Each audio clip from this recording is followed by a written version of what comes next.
As concerns over Emma Navarro, Coco Gauff's forms rise, the latter's ex-coach makes feelings clear on WTA schedule. The WTA and ATP scheduling concerns keep rising even after multiple major players have already spoken on the heated topic. The demanding WTA calendar results in major form dips among top women's players, including Coco Gauff, Emma Navarro, and others, prompting global criticism. Now, Gauff's former coach, Brad Gilbert, spoke on the matter, expressing his feelings on the complicated situation. Brad Gilbert speaks on WTA calendar amid Emma Navarro. Coco Gauff's form dip. Gauff and Navarro are two of the strongest women's players on the WTA Tour, representing the United States on the global level.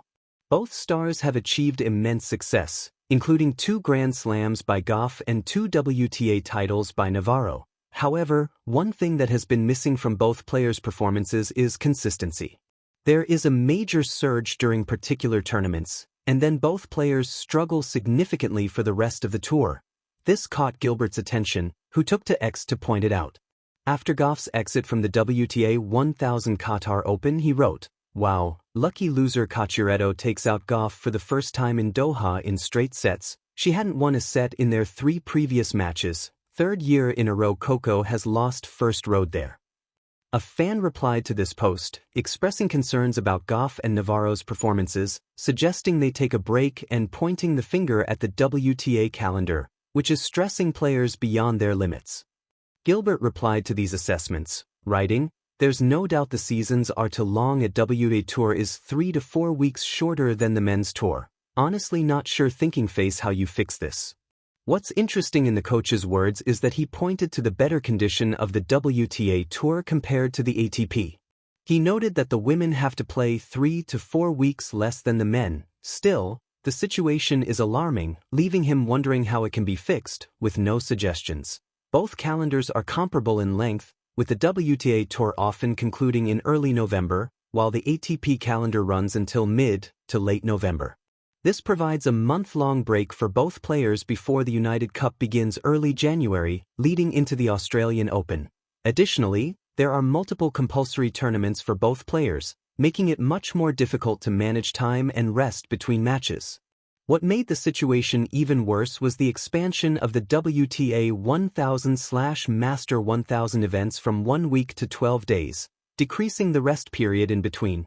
Player concerns over the demanding WTA and ATP schedule. World number 1 Carlos Alcaraz has delivered some of the most striking criticisms of the ATP calendar, stating, "Probably they are going to kill us in some way."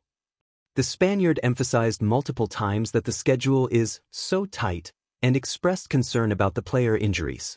He pointed out that the demanding schedule leads to physical injuries, player burnout, and a lack of motivation for many players. WTA world number 1 Aryna Sabalenka has been very straightforward about facing penalties rather than risking her health, calling the WTA season definitely insane. In January 2026, she stated, "The season is undeniably crazy, and it's detrimental for all of us, as we witness so many players getting injured." Iga Swiatek has been one of the most notable voices against the WTA calendar. At the China Open last year, she stated, "The WTA has made this a madness with all these mandatory rules. It's impossible to fit everything in the calendar. I don't think any elite player can manage it." The poll warned that choosing the right tournaments is important and she may skip some necessary ones, saying, "Perhaps I'll have to choose some tournaments and skip them, even if they are mandatory." More, Andy Roddick justifies Serena Williams' weight loss drug decision despite backlash amid tennis comeback rumors. Jannik Sinner has been keeping his words to himself compared to other players, though he acknowledged specific concerns. In October 2024, Sinner stated, "We have a lot of tournaments, that's for sure. It would be ideal if there was no Davis Cup after the ATP finals. I think that's definitely something I would change in the program." He stressed the recovery time is an important part of playing professional tennis, stating, "It's important to recover." Gauff has also addressed multiple scheduling concerns, including the late match finishes to the calendar structure. During the 2024 French Open, she noted that matches finishing way past midnight are not healthy for players. Looking on the bright side, she acknowledged the prize money, stating, I don't want to complain excessively because we're fortunate to be competing for substantial prize money. With rising concerns about the tennis calendar and the increasing number of injuries, the management needs to take immediate action, reaching an agreement that satisfies the players while keeping the season interesting.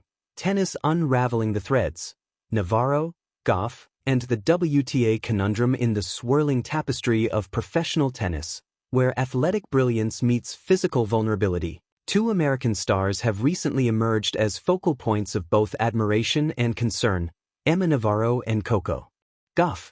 At times, their journeys feel like dual narratives in the same novel, one of quiet emergence and the other of dazzling ascendancy with unexpected dips.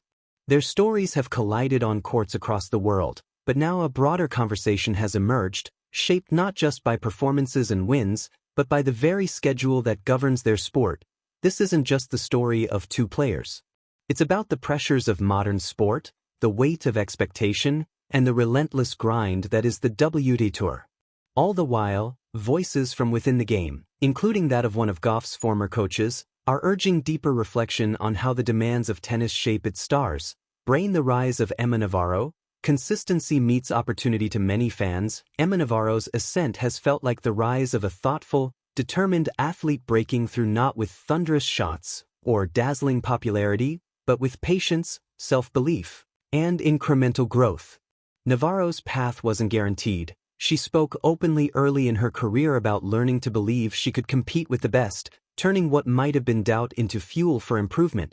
Her breakthrough came in moments that mattered, notably at major Grand Slams. At the 2024 U.S. Open, Navarro stunned the defending champion, Coco Gauff, in a hard-fought match that showcased her composure and tactical awareness. Having previously never advanced past the first round at Flushing Meadows, Navarro embraced the grand stage with confidence, refusing to be overwhelmed by its grandeur. This victory wasn't just a headline, it was symbolic. Navarro announced to the tennis world that she wasn't merely a rising star, she belonged among the elite. Her improvement reflected hours on the court, strategic maturity, and a psychological resilience that often eludes many at the highest levels of sport. At Tornado Coco Gauff, brilliant, burdened, and battling form. Coco Gauff's trajectory has been meteoric.